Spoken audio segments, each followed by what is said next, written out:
નરાધમ, આ નરાધમ હવે માણસાઈની બધી હદો પાર કરી રહ્યો છે. હાટ આટલું કર્યા પછી પણ એનું પેટ નથી ભરાતું. હાથ છે તમારો કળિયુગ. આવા પાપીઓ શું હવે સામાન્ય લોકોને હેરાન કરીને વિકૃત આનંદ જ લીધા કરશે? શું હવે ગોરા ભગતના જીવનમાંથી કપરો સંઘર્ષ જવાનું નામ જ નહીં લે?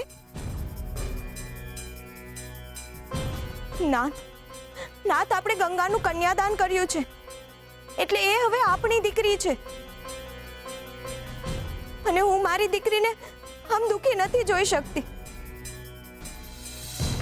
અને પેલો નરાધમ એ આપણી દીકરી પર નજર બગાડી રહ્યો છે. એ તો મારાથી સહેજે સહન નહીં થાય. અને તમે આ બધું કઈ રીતે ચલાવી શકો છો? નાથ, મહેરબાની કરીને કંઈક કરો. જો હવે મારી દીકરીની આબરૂ પર ડાઘ લાગશે ને તો બહુ મોટો વિનાશ સર્જાશે. હું તમને હાથ જોડું છું. જે અનર્થ થવા જઈ રહ્યો છે એને રોકી લો. બહુ હેરાન કર્યા આ નરાધમે, પણ હવે વધારે નહીં. તમે ભલે કંઈ બોલો નહીં, પણ જો હવે આ પિશાચે મારી દીકરી સાથે કંઈ કર્યું છે ને તો એનો બધો જ દોષ હું તમને આપીશ. ભલે કાર્ય એનું હોય, પણ મારી નજરમાં ગુનેગાર તો તમે જ ઠરશો. નાથ,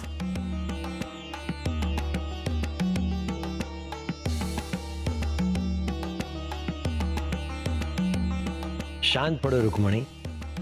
તમે કેમ આટલા વ્યાકુળ થઈ રહ્યા છો? શાંત પડો.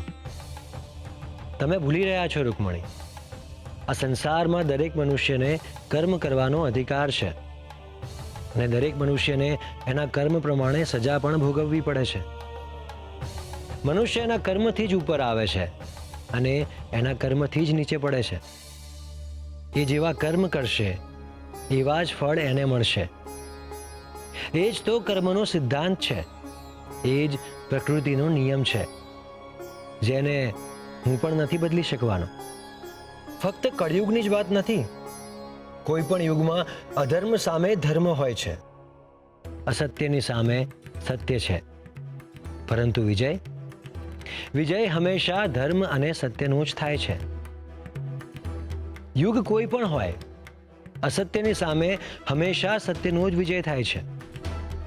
અસત્ય ક્યારેય ટક્યું નથી અને ક્યારેય ટકશે પણ નહીં. ઘણીવાર અધર્મનો સામનો કરવા માટે ધર્મએ પોતે નથી આવવું પડતું. અધર્મ પોતે જ અધર્મનો નાશ કરે છે. એટલે હું કઈ સમજી નહીં. જે રીતે ઝેરનું મારણ ઝેર હોય છે, એ જ રીતે અધર્મનું મારણ અધર્મ છે. એટલે અધર્મી શક્તિશાળીને હણવા માટે ગોરા પણ અધર્મનું આચરણ કરશે? ક્યારેય નહીં. ગોરા ધરતી પર પોતે જ ધર્મનો અવતાર છે, અને ધર્મ ક્યારેય અધર્મના વસ્ત્રો ન પહેરે. તો હવે શું થશે? નાથ, દેવી, તમે પહેલા એ અધર્મીને ગોરાના આંગણામાં પગ તો મૂકવા દો, એને ગંગાને સ્પર્શ તો કરવા દો, પછી જુઓ શું થાય છે.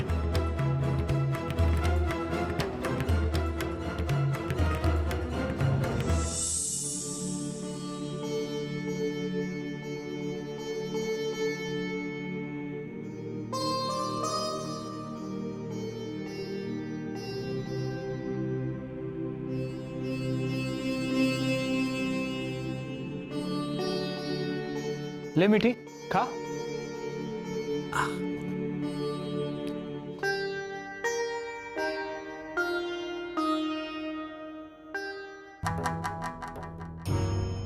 અમને હવે કેમની કહું કે હું ઠીક જ છું. આ ઘોરાનું ઘર ભાંગવામાં હું તો ધર્મ સંકટમાં જ પડી ગઈ છું.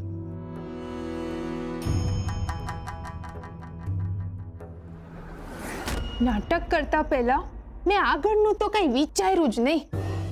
એ તો ખ્યાલ જ ન આવ્યો કે જો આ પાછા ઘરે આવશે તો પછી આ નાટકનું હું કરીશું.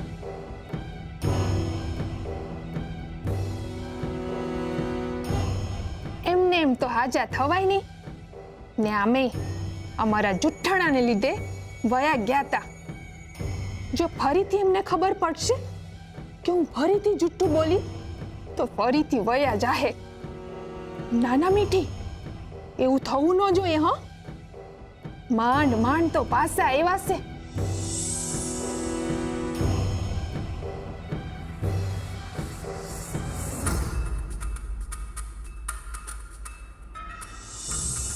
ના મીઠી ના, હવે તારે આ બધું જ ઠીક કરવું પડશે. આમ અચાનક તો નાટક બંધ કરાય નહીં. તારો વર માંડ માંડ તારા હાથમાં આવ્યો છે. હવે ઈ પાછો ન જાય ઈ તારે જ જોવાનું છે. હવે ઘોરાનો સંસાર મૂક ને તારા પોતાના સંસાર પર ધ્યાન આપ. મીઠી, તને ભાવ્યું ને?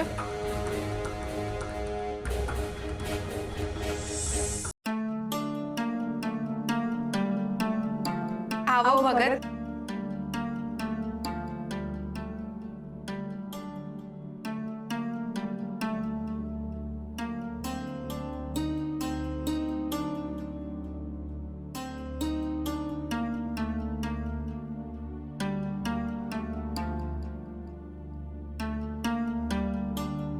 હરે કૃષ્ણ, હરે કૃષ્ણ.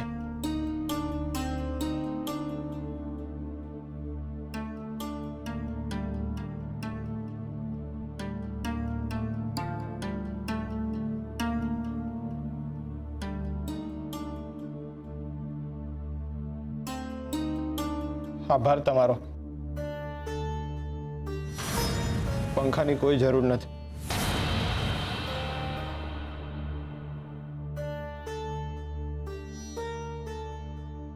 ભગત, આ લાપસી ગંગાએ બનાવી છે. જરાક ખાઈને કહો ને કેવી બની છે. તુલસી, મહેરબાની કરીને તમે જે કરી રહ્યા છો ને એ ન કરો. ગંગા, મને માફ કરજો.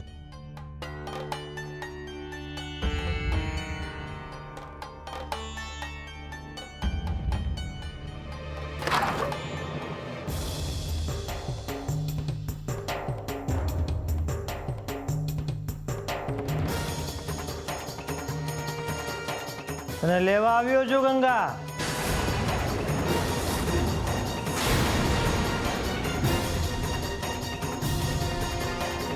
તમે બધા મને આમ કેમ જોઈ રહ્યા છો? હું તમારું ક્યાં કઈ માંગવા આવ્યો છું?